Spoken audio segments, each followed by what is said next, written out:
nous sentons derrière Oezali Koleka, main noire du pouvoir en place, nous restons au Tokoloba sereins, sachant que le peuple finit toujours par triompher. La Cour de cassation a renvoyé l'affaire dans une semaine. Et au-delà de tout, vous devez retenir que la levée copie de pièces a été faite ici même au greffe de la Cour de cassation. Par conséquent, le procès à l'élo, ils ont raison d'être traités. Président Jacques Kabound et le procès politique. C'est ça. Parce que mon tobakangi et mon salaire ministre de la Justice. Parce que comme la ministre de la Justice, c'était pour voir le président Jacques Kabound. Parce que comme le ministre de l'Intérieur. Yo yebisangai. Et l'ingolo bate azako zwami tindo na ministre de l'Intérieur.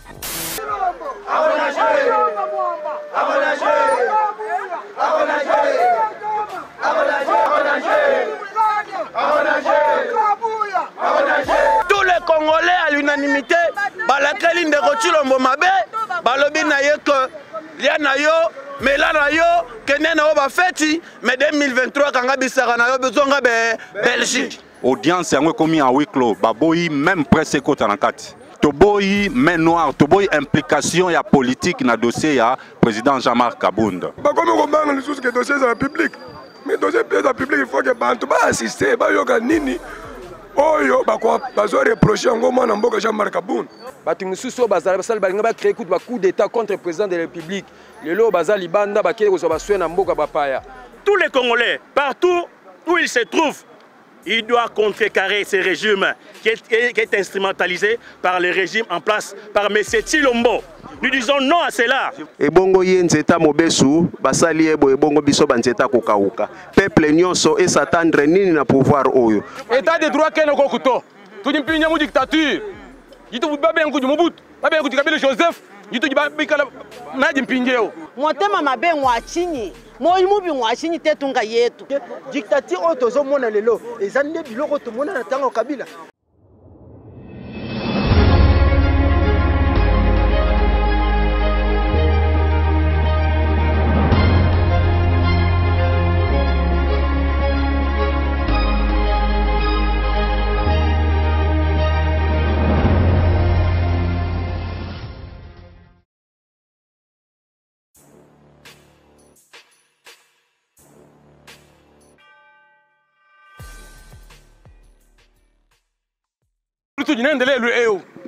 Hatu jila bin pouvoir mbobol bo Jean-Marc Kabound akabundu. Jean-Marc Kabound mulonga na pouvoir eu to mubwele mukasho munna mwa permanence wa IDPS mukwata musude lwangu la IDPS. Mu présence wa tete boko munna mwa lwa IDPS. Mweza panda 2 semaines kayuja kayunoto. Bobol bo pouvoir tuka jina ndelelu eu. Mais tout regretter biko bobol bo lelu eu to eta pouvoir bi hata Jean-Marc Kabound ba kwata bele mu prison. Binyo tout fika ku Cour de cassation ba benga bo anika tuboye jumunda mwa Cour de cassation bo ku visiter ku sambe ku lumbelo kwa Jean-Marc Kabound akabundu. Dime noir mu pouvoir en place. Mbabe nga bo anika tuboye jumunda mwa Cour de cassation to bo anika tu participer nendo dialo. Jilu mo hele to. Indépendant to jumu kala ni koteri munda mwende. Munda mo gouvernement jumu jitu ja Congo. Mbono ko mutu tantour wa pays yon si Afrique centrale. Mbono ko mbani président wa kambe bo ani chikono ni ji président tunende yo. Wa kambe chikono ni ji ba chani. Ingale ni pouvoir. Mon mutu sur les libre. Tu es un état de droit. État de droit qu'est notre couteau. Tu es une dictature. Tu es un coup de Mobutu. Tu es un coup de Kabila Joseph. Tu es un Nadim Pingeo. Quand tu es libre, tu es justice. Tu es libre. Tu dois regretter Bicol. Tu dois insister pour les libérer. Pour voir quel problème je suis moins de toi. Quel est le problème à toi? Tu es baché du tout. Tu es libre. Tu es tenter président de la République. Tu es libre. Badi bikala hambe libre, badi biba franga yitunge ba détourner, badi bikala hambe libre, badi ba shaba antu jitu kujon so butu ni munyi, badi bikala hambe libre. Quand même ba ko atato. Mais pourquoi Jean-Marc Kabound yumikala saisi mu prison? Quand mu libérer to. Ba mu lekala libre, ba lumbule te tumu. Tumu bien so jimu sukutu ambila ba peuple umfu. Ba matabakit Jean-Marc Kabound 2023 winchakale president jitungeji bo muntu yonso jiba mukwata ujini fami wenda wimana usamba bantu bamwana koma bari batu hata bamushiyanka yenda mushebe ya muntu anyi mwenze chini bwa mukwata kubanga jimubanjisha kumuheka shenda ye kundeku mba mukwachira chinchi bamusombeshela kimwenze bwalu na nshibu mwato motema mabe mwachinyi moyi mubi mwachinyi tetunga yetu mbwachini kukwata muntu nungwewu mwikale nilunga nyini meji ni bana ni ndaku ni bantu muleke lai atwana bananga bintu abitoka kena nchiji mwenza to mwana wa muntu henda muleke lai lelwe muhatu lai leka lai meji mabi hanu ikala nanza chijiji chanu tumukwata bijibinu hinga kenanu nenunga yenu bal mutu jwa mwele dufanu kumwele wenda kena nchiji mwenza to bajibenza mali mane na bashiba yan kulunu jobo elele mu prison mala bo hatuka kadu jamaiga mukwachira chini jamarika kena ni bwaluto muleke lai mwana wa muntu henda baza konome batu misusu ba oyo bayebi te ba oyo basali nini te na Congo awa ba oyo bayebi même pas ndenge Kinshasa nde fonctionnaka bayebi même pas muto uti poto akomi directement ministre. Est-ce que muto wana akosalela Congo nini akosalela Congolais nini? Tant que nous le jeunes, nous les jeunes, tous ça qu'on souffre na mboka na biso, tous ça qu'on souffre na mboka na biso, yango to elelo.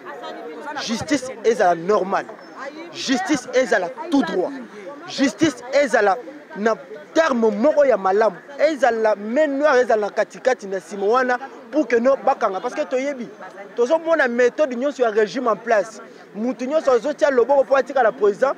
Régime en place, c'est ça toujours que pour être en prison, atika la yemo. Non, les copies-collées à Kabila, c'est ça. Donc, si tu comprends très bien, c'est que tu sais que des gars Kabila. Si tu comprends bien, parce que dictature, tu as mon lelo, et ça n'est plus l'autre monde en Kabila. Ne tu continues comme mon en lelo. Yango to lelo. Tu sais justice. Et ça la tout droit pour épais ce biso, oh ya biso président, tu as en aïe. Na lobby boy.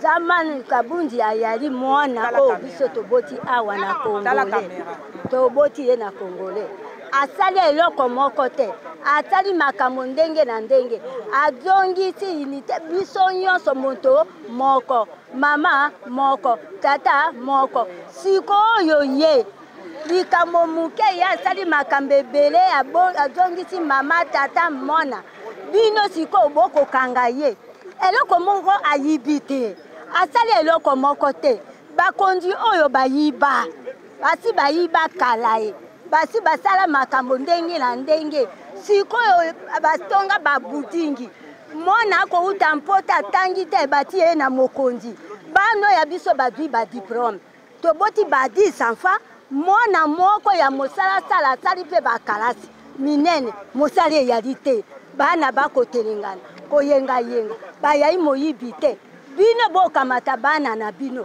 botia bango bakonzi bongo biso bana na biso bakosala nini ye Kabunji oyo atali eloko moko te atali moto na moto to yala moto moko to yala bo moko bino bolakisi te Kabunji bokanga ye bosufri ye bomonisa ye pasi eloko nini yasali atali eloko moko te atali eloko moko te ye lokola yali wana bana oyo ya Congo biso tozali bato mboka moko bino bolibere Kabunji biso tozonga na ye boko sala makambo ya mabete ye lelo na cour de cassation po toyebi ete bafixaki audience mosusu lelo le 5 yango toye po na ko accompagner président na biso na audience ya lelo bon audience ya lelo balobaki ke eza audience moko publique toyaki po to assister mokonzi na biso mais qui heureusement to komi sur place tomoni ke audience yango komi en huis clos baboyi même presse kota na kati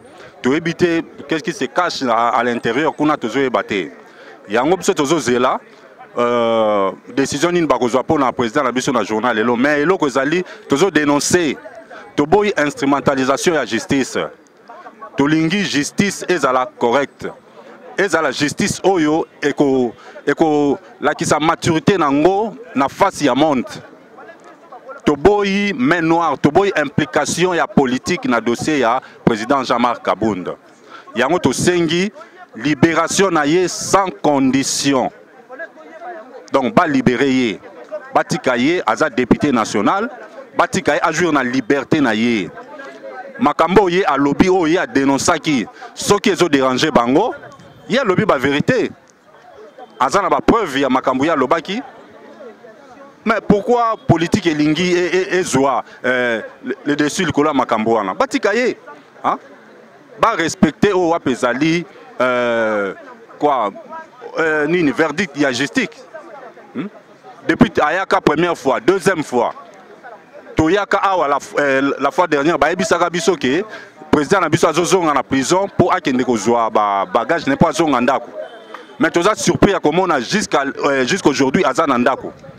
Et pourtant, jusqu'aujourd'hui, il y a un Makala. Mais pourtant, Bango Bazolo Bakeno a signé en résidence surveillée dans Makala. Est-ce que Makala est en résidence Yamoto? Depuis quand Makala est comme en résidence Yamoto? Bazongi Saye, il y a père de famille, Banane Bazo Selaye Nandako, Bazongi Saye Nandako. To sengi na bakonzi ya mboka, baluka ba sauver image ya mboka na biso.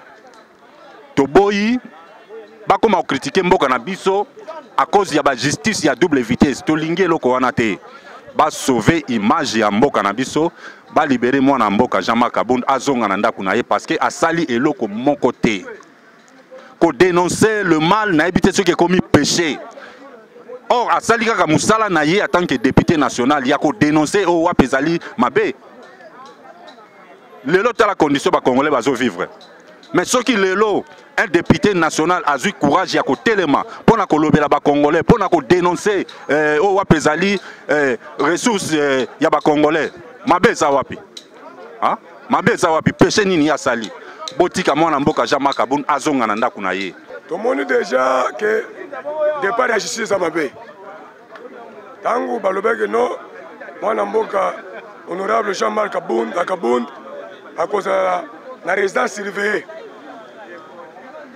Cour de cassation a signé ordonnance pour pas consigner la résidence surveillée. Et tout le monde, procureur général et parquet près de la Cour de cassation a eu ordonnance. Il y a juridiction suprême, il y a Nicolo avant de les. Mais bah annoncer que va fixer dossier que nos dossiers il y a honorable Jean-Marc Kabound et cause à la public. Mais bah comme on parle les choses que dossiers sont public. Mais dans les pièces publiques, il faut que Bantu assister, Nini, Oyo, Bazo reprocher en gros Mboka Jean-Marc Kabound. Parce que alors, il y a une opinion en tant qu'opposant, via le régime, il y a sur place. Que non, Mboka ils sont en malamouté, social et la population, ils sont malamouté. Mais tant qu'on a dénoncé que non, régime, il y a un régime incompétent. Mais je suis autre que besoin que justice azala justice ya mututé et là batumoko bavandi balali balamuki bazo télécommander juge no yo lobo yo sala boy tous a besoin que justice ezala indépendant à rendre verdict ya justice o lobomi na loi que non justice est équitable pour la mutunyoso to lingi justice ezala équitable puisque balobi na biso que la justice élève une nation. Alors tant que l'autre sommes batu misusu kuto ya mabe batu misusu bayibi mbongo na l'état balié babimisi bango facilement na prison batu misusu bazala basala balinga ba créer coup d'état contre le président de la République lelo bazali banda bakele ko ba soena mboka bapaya mais biso président aussi longtemps biso peuple tozalaki na maloba o evandaki biso na kata mungongo moyen to bimisango ezalaki te. Alors il fallait président Jean-Marc Kabound Zalawana pour abimisa malobana à faveur na biso population congolaise. Ndetangu ya lobby yango et sali mabe pour la nini pour ba moni ke ba toucher bisiko ba belaka ba toucher bisiko bango ba neko tcha maboko na caisse à l'état nde ba moni yango mabe yango lelo ba komi ko mema président na biso gauche à droite tile ba commissaire na niveau o yazana yango ala. Je voudrais d'abord souligner une chose parce que il y a nos lois qui disent que tous les Congolais naissent libres et sont égaux devant la loi. On ne peut pas faire la politique des deux poids, des deux mesures. Donc ici, je voudrais seulement souligner en fait, parce que la procédure, comme vous le savez, de notre camarade du président, le président national DAC, au préalable a été déjà biaisée. C'est-à-dire biaisée pourquoi? Parce qu'on l'a vu directement être interpellé, arrêté, sans pour autant que la procédure soit respectée. Parce qu'il est député en place. Qu'est-ce dit la loi pour un député? Un député, quand il a des ennuis au niveau de la justice, il doit d'abord avoir une invitation préalablement au niveau de l'Assemblée nationale. Et c'est le président de s'ils sont en vacances, il va être accompagné d'un de ses conseils et puis de ses collègues députés. Ce qui n'a pas été fait. C'est ce que nous sommes en train de décrier, de dénoncer cela, que la procédure a été biaisée. Parce que si la loi, la justice, et la politique vient s'interférer à la justice, vous verrez que les droits vont sortir par la fenêtre. Qu'est-ce que vous allez vous attendre de ces procès? Donc rien de ces procès. Tout a été déjà fait. C'est pourquoi nous sommes en train de dénoncer. On doit avoir dans ces pays une justice équitable pour tout le monde. La justice ne doit pas être instrumentalisée par le régime en place. Vous ne croyez pas? Je ne crois pas à cela. C'est pourquoi nous sommes là mobilisés comme un seul homme, comme une seule personne. Parce que Kabound, il est certes en prison de Makala, mais Kabound, il n'est pas à la prison réellement. Il est représenté par tous ces militants. C'est pourquoi nous défendons cette idéologie. Et tant que le peuple congolais, et tant que les combattants, les vrais militants de l'AC, de l'Alliance pour le changement, nous voulons que les changements soient vraiment effectifs dans notre pays. Kabound est en train d'amener un changement dans ces pays, un nouveau vent dans ces pays. C'est pourquoi tous les Congolais, partout où ils se trouvent, ils doivent contrecarrer ce régime qui est instrumentalisé par le régime en place, par M. Tshilombo. Nous disons non à cela. Toye, na Lobamouké, na 2018, l'air to voté, M. Félix Tshilombo, l'air to sali campagne. Toye bisaki population que ceux qui to voté, président Félix Tshilombo, changement kokota. Mais si on a déploré l'état des droits, le peuple d'abord, démocratie, l'Union qui prône, ils ont respecté. Ils ont respecté pour Nanini. Monsieur Kabound, honorable Jean-Marc Kabound, au président de la parti, il en tant que député, il a bakangi nous arbitrairement. Ebongo yenzeta mobesu basali ebo ebongo biso banzeta kokauka peuple nyonso et s'attendre nini na pouvoir oyo bakangi président biso Jean-Marc Kabound ti lelo tozo ebate problème ngo eza nini tozo ebate oyo yazo subir po bato ya mabe oyo toyebi penza ya mabe bao basaka pe ba mabe wana papa basali banda mais tozo ebate président na biso asali nini si lelo tozo comprendre que oh yazo subir eza nini siko toye oh apoto kota toyeba président na biso ndenga zo samba toyoka nini ngo oyo ye asali ti lelo ezate bazwi biso babengani biso batie biso libanda papa toza libanda totelengani président na biso azaye moko na kati siko démocratie ngo eza wapi papa eza nini eza nini bato mabe bazali te bato ya mabe wana vraiment bazali bamiyibi bamobomi banani bazali tozoyeba te asali nini azosubir de conséquences ya nini tosengi batikela biso président ya biso Jean-Marc Kabound en tout cas batika ye po jusque là tozoyeba te eza nini yango po bato mabe bazali azoloba justice na biso ya mboka. Justice Moïsa Moussa n'a pas été parce que comme il y a une fiancée à la famille à Félix, le jour où le président Jean-Marc Kabound, j'ai joué le bac qui a la compétence à la parce que le est militaire. Moi, quand Jean-Marc est président, c'est madame la résidence civile nanda kunaye. Qui ça qui se qu'est d'ailleurs na conseiller à Félix Yambombo aye, ba fiancé juge, déjà signé papier, de président Zinaki Boloko. Est-ce que l'ambo quand on va député boy? Bolongé ni militaire, donc balamoko vous signer papier mouteke na prison. Jusqu'à maintenant vous tenez en prison, à Sambata vous sambate, vous aurez vous fandisier, vous bende babene, vous tiki à Zorindako. Jean-Marc Kabound a fait pour le peuple parce qu'il a dénoncé la vérité. À terre non, papa qui serait d'abord le peuple d'abord.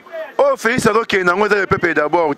Abomi mboka papa. Ba mibi wa yuba 58 millions de bazarapi.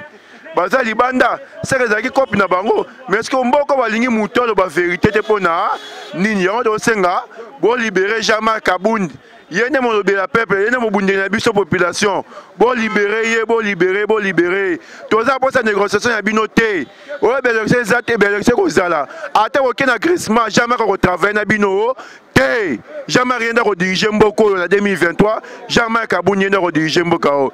Merci beaucoup peuple comme président Sozali tellement défendre déjà Marc même le benabiso yewana yenda dénoncer ba mbongo zo kene ba jet privé to na sima jamais geza ko na poto ko défendre jamais Kabouni. En tout cas tokolemba te mais toyebe lokoni tozolanda vraiment kokamate la mboyo tozomona justice na biso na mboka na biso instrumentalisé na mutu moko boye o tozo comprendre te depuis bakangaki honorable président Jean-Marc logiquement honorable bakoy kotia na prison pendant longtemps te. Il y a des limites et puis il y a des zones qu'on peut suivre. Mais tozo comprendre te depuis bakanga président après 5 jours baye ko déclarer officiellement dans les médias que non voilà vous êtes témoin que ba libérer peuple nous sayebi que président a libéré or que président a kaka à niveau ya prison raison nini azanango ba lobi azali na résidence surveillée bato nyonso ba comprendre que Marc wana or que président a kaka na prison pour la première fois toye na ye ba yoki deuxième fois toyaka la président na CNSS na parquet pour na parquet près de cour de cassation ba yo motubo balbi juge azala qui préparer pour ça ayo kaya auditionner ayagité troisième fois nde ba memaki ekuna bon toyeba ki yango kono voilà makambo tozo sala ndenge bafunda ki ça peut toujours être comme ça mais procédure o bazo landa lango bakangel biso président tozo comprendre te résidence surveillée na prison résidence surveillée na ndako yango bomoni biso lelo tolati teni oyo pour na ko dénoncer clairement nos opinions tant nationale qu'internationale que justice la biso na Congo est instrumentalisée. Donc état de droit à respecter, c'est pourquoi vous avez un président. Yango zamona parmi la vision ya président Jean-Marc na parti na biso Alliance pour le changement à lobby il faut ça la refondation de l'état. Compte tenu na bakambo de zamona na. Hein? Mutu moko tazoloba. État odo soki bakanga ki bakuluna balinga ki babima ba chanter babiso toza bato ya droit de l'homme toza bato société civile toza bato mais oyo eza clairement on demande même au député national au baza awa bazo mona te qu'il y a une manipulation au ko bako dénoncer yango que non voilà ça ne peut pas se faire comme ça soki balinga ki résidence surveillée ba tena ndako na to landa procédure normale mais dossier na ezali tatomboso atinda ngo na niveau la parquet près des cours de cassation, soit Bazong Isaye, soit invité sur la ligne, soit jusqu'à ce jour, Otto Sabino, président Zaka en a prison, Yango Bomoni Biso, Tolati Tenyo, on a Golobake non, justice Nabiso, et la responsable n'a pas acte sur Bazo Sala. On comprend maintenant que l'état de droit n'existe pas dans notre pays. C'est pourquoi parmi la vision, il y a le président Jean-Marc, l'Alliance pour le changement, tu as que tu as la refondation de l'État. Ok.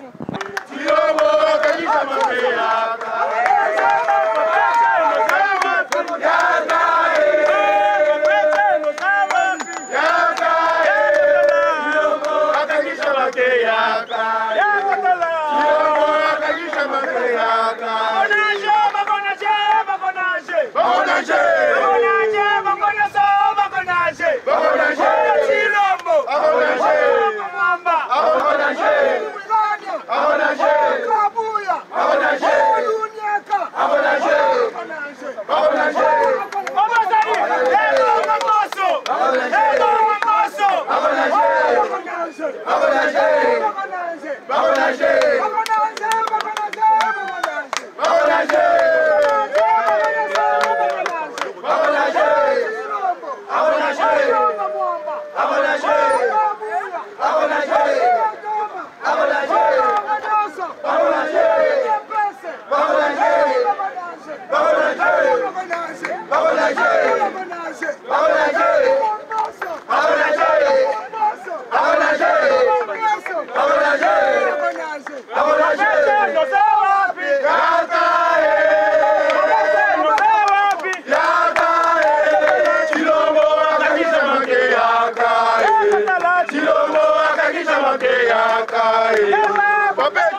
Congolais bakanisaki que le rôle azali mwana Etienne Tshisekedi akoya kolakisa ya solo pena oyo ezalaki makanisi ya tata na ye meneko Tshilombo alakisi biso que azali mwana Musée Laurent Désiré Kabila ndeko ya Kabila Joseph nde biso Congolais tolobi en tout cas 3 ans to 4 ans to mandat oyo ye azwaki na ndenge Congolais nyonso bayebi asukisa yango asima nzela yake ndenge tozoloba boye.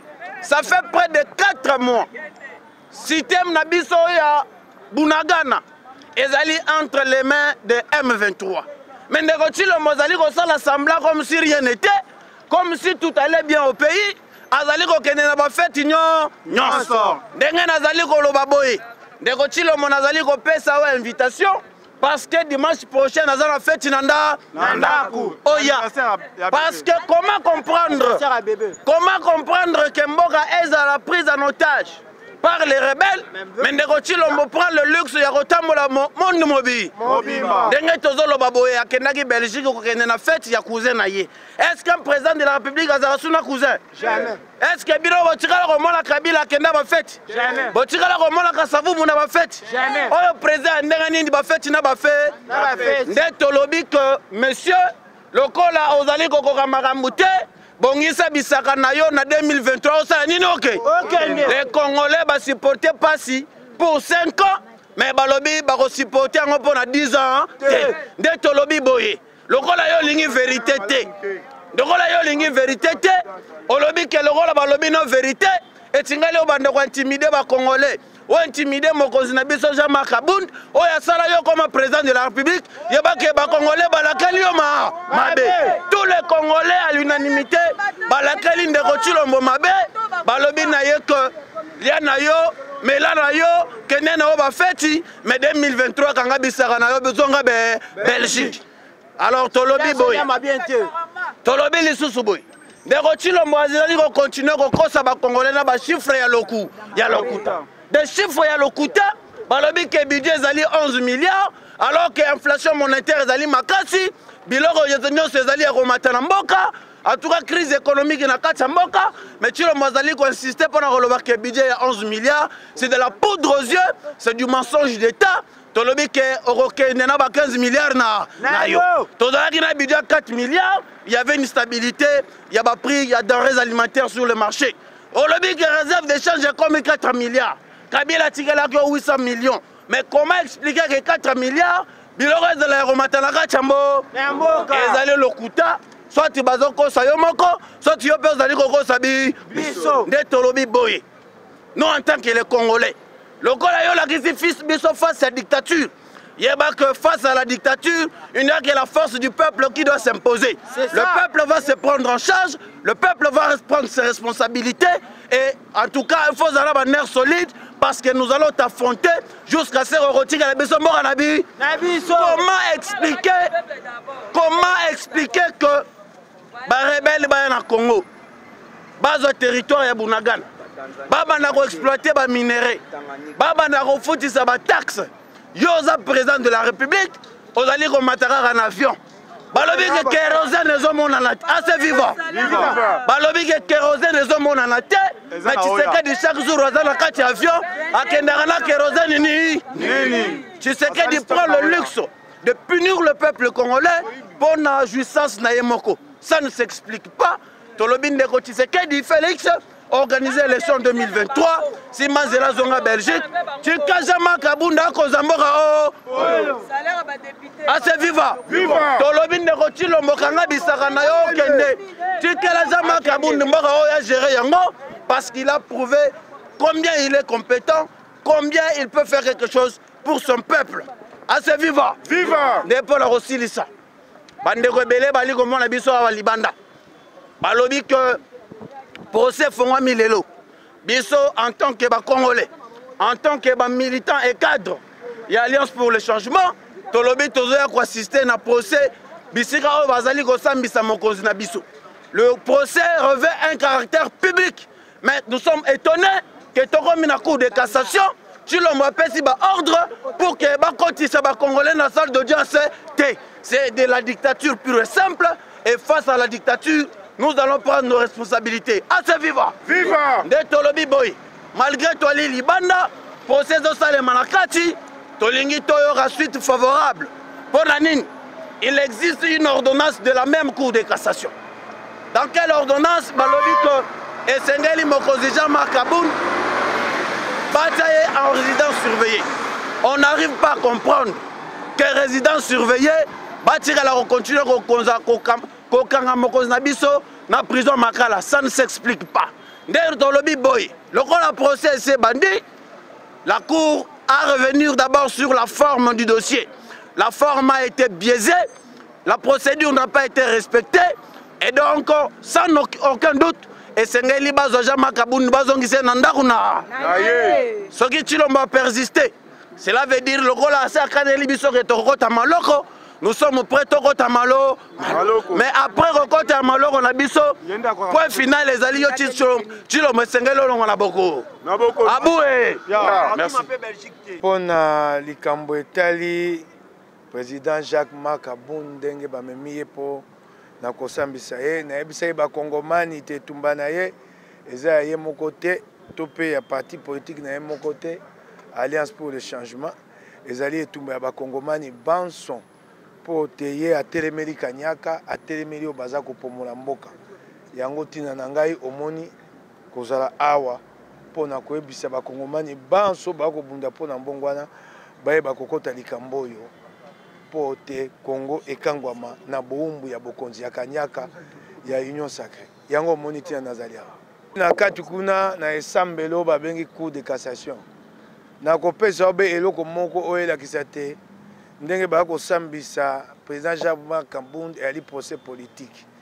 Tokoti na kati basambeli na ye, ba avocat na ye, ba tomboli likambo moko batuni, babi boni te lelo président Jacques Marc Aboun azana makala bino cour de cassation, cour de cassation boba était azana na résidence surveillée. C'est ça. Parquet atikali ko landa mokano ya cour de cassation te. Namoni cour de cassation comme beta monoko et sikate azongisa parquet na nzela ya liboso yami bale ba pesi parquet maloba ministère public babi yo pezo maloba parquet alobi na komelaki ministre intérieur po baluka esika otokocha honorable Jean-Marc Aboun omoni pas procès ali politique boni parquet ko comme ministre intérieur esika comme ministre de justice. C'est ça. Parquet pour moto bakangi et un mosala ya ministre de justice. Parquet comme la ministre de justice te pour le qu'est-ce kocha président Jacques Kabound parquet comme le ministre ya intérieur. Yo yebisanga yi. Elingolo bate azako zwa mitindo na ministre ya intérieur. Yango wane pas procès ali politique. Et où tu le bamalakati.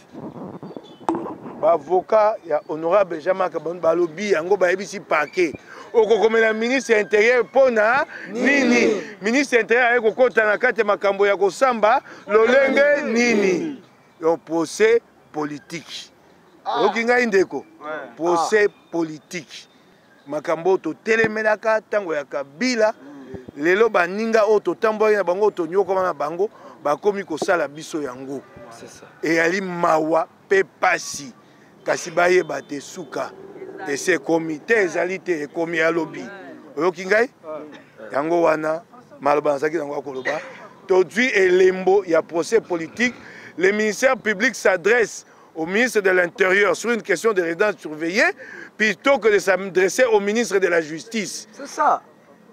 Et puis azolo babi tosi tokomela ki ministre intérieur et bongo tele lombongo na bimite sikoyo moto azana boloko bokomi mbongo bimite ye mabene eza wapi bon po bino gouvernement makambo kabunda bi yango la mbongo misabula matali ezalité po bozo liango bongo so bula matali zanga mbongo pona ko lukesika ko cha honorable Jean-Marc Aboun bon makambo minene siko asango mokondo na soni pe ministère public azo nous avons écrit nous attendons les moyens $1000 ou $2000 pona ko zo moi ndako ezalité siko yo ye ozo bisa moto bakangi oyo ali na ba droit na ye te tozo c'est la gouvernement le quoi bon la gouvernement la loi ne s'exécute pas obobengi yango mpe mboka mibeko état de droit bobongola yango kombo bopesa yango kombo mosusu état de jungle yango wana ndeko maloba nazalaki nango akoloba tozwi lelo elembo te yali procès politique le ministère public lisika akomela ministre ya justice akomeli ministre ya intérieur oyo ye atali makambo ya kimia ya mpulushi makambo ya justice etali ye te elingi oba te azwaka mitindo na ye pa ya ministre ya intérieur toyebi yango sikoyo yango wana.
Bokangi Kabundi moko me Kabundi ebele baza libanda. Bokangi Kabundi moko.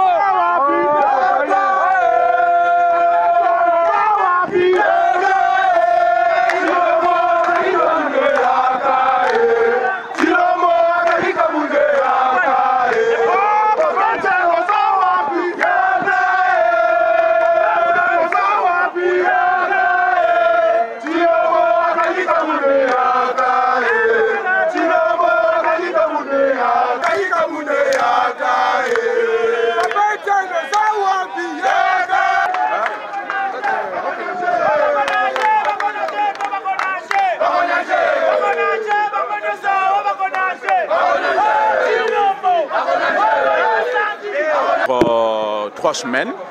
Au lieu de 3 semaines, la Cour de cassation a renvoyé l'affaire dans une semaine.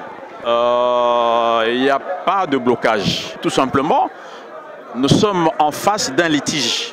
Le litige, c'est quoi? C'est l'ordonnance qui est encore en souffrance. Si du collectif pour la défense des intérêts du président Kabound, depuis que l'affaire a commencé au niveau du parquet général près la Cour de cassation, il faut relever que le ministère public a fait usage du carbone. C'est ce qui a fait la confusion. Et nous sommes à l'ère du numérique. On ne peut pas continuer à utiliser le carbone. Et au-delà de tout, vous devez retenir que la levée copie de pièces a été faite ici même au greffe de la Cour de cassation. Donc il n'appartient pas à nous, avocats, de pouvoir justifier l'illisibilité de ce PV-là. Le statut de député, il continue encore à en bénéficier. Il n'est pas à l'endroit. Sa place à lui, c'est dans une résidence. On avait évoqué tout simplement que la résidence est une notion qui relève du droit civil et que la prison relève de la notion du droit pénitentiaire, plus précisément. Il est député, pourquoi il doit être toujours à Makala? Et d'ailleurs, la citation a prévenu crée encore une confusion. La citation a prévenu reprend qu'il est préventivement détenu à Makala avec une assignation en résidence. C'est quoi? C'est la confusion, ça. C'est une mauvaise direction. Le ministère de l'Intérieur n'a rien à voir dans cette affaire ici. Alors, peut-être quand il s'agirait d'une exécution de l'ordonnance, le ministère public ferait mieux de prendre la réquisition. À ce niveau-là, on devrait obtenir l'appui du ministère de l'Intérieur pour les policiers qui devraient être commis à cette résidence surveillée. Et jusqu'ici, on est en train de patauger. Il y a beaucoup de doutes. La preuve, c'est que la Cour n'a pas satisfait notre demande. Nous avons sollicité une remise de 2 semaines, ou même de 3, mais aujourd'hui, c'est une remise d'1 semaine. Mais vous pensez que nous allons amener l'honorable Kabound à la guillotine? Ah non, ce n'est pas du bétail qu'on va devoir amener à l'abattoir. Ça non. Avocat honorable Jean-Marc Kabound, Toyaki kolakisa Cour de cassation que ordonnance naye a prononcé qui yango depuis les 12 août. Oyo ba décida que honorable Jean-Marc a kende na résidence surveillée. Mais malheureusement, décision wana, ordonnance wana, ya Cour de cassation, ti lelo eza exécuté. Alors audience ya lelo en tout cas, fallait kito to la kisabango ke bazana obligation na devoir ya ko s'assurer, ya ko se rassurer bien sûr si leur décision a été exécutée. Malheureusement, chose qui n'a pas été faite.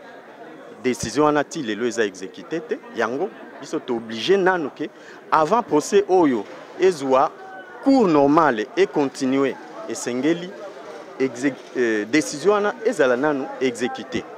Bon, cours alinga qui a échappé mais bisope to telemaki to lobi te il faut nanu exécution ana.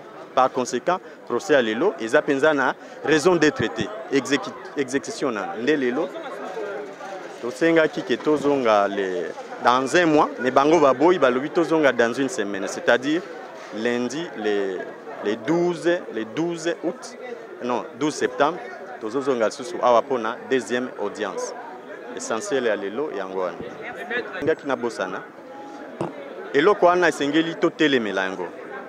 Déjà aujourd'hui même, je l'ai dit devant les médias, audience ezali publique. C'est la Constitution qui les souligne. Mais bango bazobo ya public et kota ponanine. Les 12 en tout cas, nous allons insister que batunyo sobakot. Audience ezali publique ezali à huis clos. Eza à huis clos. Wana eza justice ya mabe. Merci beaucoup.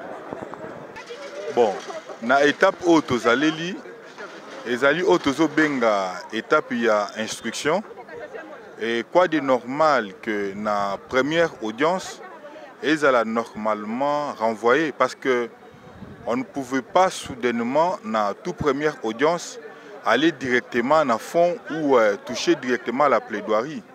Et donc c'était vraiment normal que renvoyer, malgré que nous sentons derrière Oezali Koleka, main noire du pouvoir en place, nous restons autokoloba serein, sachant que le peuple finit toujours par triompher parce qu'il y a beaucoup de préalables qui doivent être soulevés soudainement.